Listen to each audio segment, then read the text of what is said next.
എന്നും ഫ്രിഡ്ജ് തുറക്കുമ്പോൾ കരുതും ഇന്ന് നമുക്ക് ഈ കോളിഫ്ലവർ ഐറ്റം എന്തെങ്കിലുമൊക്കെ ഉണ്ടാക്കണമെന്ന്.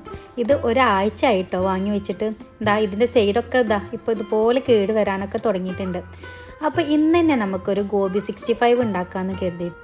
കോളിഫ്ലവർ വാങ്ങുന്ന സമയത്ത് തന്നെ കടയിലെ ഏറ്റവും നല്ലതും നല്ല ഫ്രഷ് ആയതും ഒക്കെ നോക്കിയിട്ടായിരുന്നു കേട്ടോ വാങ്ങിയിട്ടുണ്ടായിരുന്നത്. പക്ഷേ എന്ത് ചെയ്യാനാ, വീട്ടിലെത്തിയപ്പോൾ അത് ഉണ്ടാക്കാൻ കുറേ ടൈം വൈകിപ്പോയി. അപ്പോൾ അതിൻ്റെ സൈഡൊക്കെ ഇതുപോലെ ചെറുതായിട്ടൊക്കെ കേടൊക്കെ വന്നിട്ടുണ്ടായിരുന്നു കേട്ടോ. അപ്പോൾ അതൊക്കെ ക്ലീൻ ആക്കിയതിന് ശേഷമാണ് കേട്ടോ പിന്നെ ഇതുപോലെ കട്ട് ചെയ്തെടുക്കുക. ചെറുതാക്കി കട്ട് ചെയ്യാൻ പാടില്ല, ഓരോ ഫ്ലവറായിട്ട് തന്നെ വേർതിരിച്ചെടുക്കുക. പിന്നെ നന്നായിട്ട് വലിയ കഷ്ണങ്ങളാക്കിയിട്ടും ഇടാനും പാടില്ല കേട്ടോ. അപ്പോൾ ഇതുപോലൊക്കെ കട്ട് ചെയ്തതിന് ശേഷം നന്നായിട്ട് കഴുകിയെടുത്തതിന് ശേഷം ഞാൻ ഗ്യാസിൽ കുറച്ച് വെള്ളം വെച്ചിട്ടുണ്ടായിരുന്നു കേട്ടോ. അതൊന്ന് ഉപ്പും മഞ്ഞൾപ്പൊടിയും ഒക്കെ ഇട്ടിട്ടൊന്ന് തിളപ്പിച്ചെടുക്കാം. അത് തിളച്ച് വരുന്ന സമയത്ത് നമുക്ക് ഈ കോളിഫ്ലവർ ഇതിലോട്ട് ഇട്ട് കൊടുക്കുകയും ചെയ്യാം കേട്ടോ. ഇനി ഇത് മാരിനേറ്റ് ചെയ്യാനായിട്ട് ചെറിയൊരു കഷ്ണം ഇഞ്ചിയും വെളുത്തുള്ളിയും അതുപോലെ തന്നെ വലിയ ജീരകവും കുറച്ച് മുളകും പൊടിയും, കാശ്മീരി മുളകും പൊടിയാണ് കേട്ടോ നല്ലത്. അതാകുമ്പോൾ കുറച്ചധികം എരിവൊന്നും വരില്ലല്ലോ. പക്ഷേ ഇത് എൻ്റെ കയ്യിൽ നല്ല എരിവുള്ള മുളക് പൊടിയായിരുന്നു. അപ്പം കുറച്ച് മുളകും പൊടിയേ ഇട്ടിട്ട് കൊടുത്തിട്ടുള്ളൂ. പിന്നെ മഞ്ഞൾപ്പൊടിയും അതുപോലെ ഗരം മസാലയും കൂടിയും ഇട്ടിട്ട് ഒന്ന് പേസ്റ്റാക്കി എടുക്കാം. ഈ സമയത്ത് തന്നെ നമ്മുടെ വെള്ളം ഇതുപോലെ നല്ല വെട്ടി തിളച്ച് വന്നിട്ടുണ്ട് കേട്ടോ. അപ്പോൾ ഇതിന് 1 മിനിറ്റ് വേവുമ്പോൾ നമുക്കിതൊന്ന് ഓഫ് ചെയ്യും ചെയ്യാം. എന്നിട്ട് നന്നായിട്ട് ഊറ്റിയെടുക്കുകയും ചെയ്യണേ. പിന്നെ ഈ പേസ്റ്റിലോട്ട് ഇത് കുറച്ച് വിനാഗിരിയും കൂടിയും ചേർത്തിട്ട് പേസ്റ്റ് ആക്കി എടുക്കുക.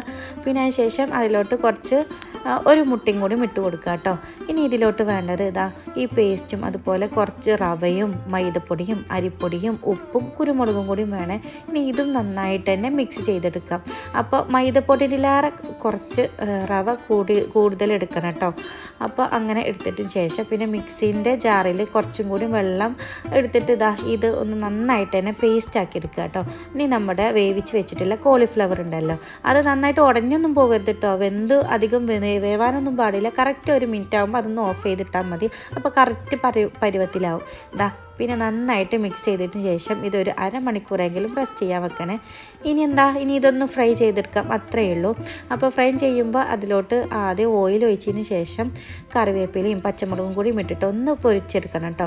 അപ്പോൾ നല്ല ആ എണ്ണയിലേക്ക് നല്ല ഫ്ലേവർ ഒന്ന് ഇറങ്ങി ചെല്ലും. അപ്പോൾ നമ്മുടെ കോളിഫ്ലവറിനും ആ ഫ്ലേവർ കിട്ടും കേട്ടോ. ഇതുപോലെ പിന്നെ തിരിച്ചും മറിച്ചൊക്കെ ഇട്ടിട്ട് അങ്ങോട്ടും ഇങ്ങോട്ടൊക്കെ ഇട്ടിട്ട് നമുക്കൊന്ന് പൊരിച്ചെടുക്കുകയും ചെയ്യാം. അപ്പോൾ ഇത്രയേ ഉള്ളൂ ഗോബി 65. പൊരിച്ച് വെച്ചതിൻ്റെ ഫോട്ടോ എടുക്കാൻ നോക്കുമ്പോൾ പ്ലേറ്റിൽ ഇത്രയേ ഉള്ളൂ. ബാക്കി എല്ലാവരും തിന്ന് കഴിഞ്ഞു പോയിട്ടോ. പിന്നെ ഉള്ളതും കൊണ്ട് അഡ്ജസ്റ്റ് ചെയ്യാമെന്നും കരുതി. അപ്പോൾ നിങ്ങളെല്ലാവരും ഒന്ന് ട്രൈ ചെയ്ത് നോക്കണേ.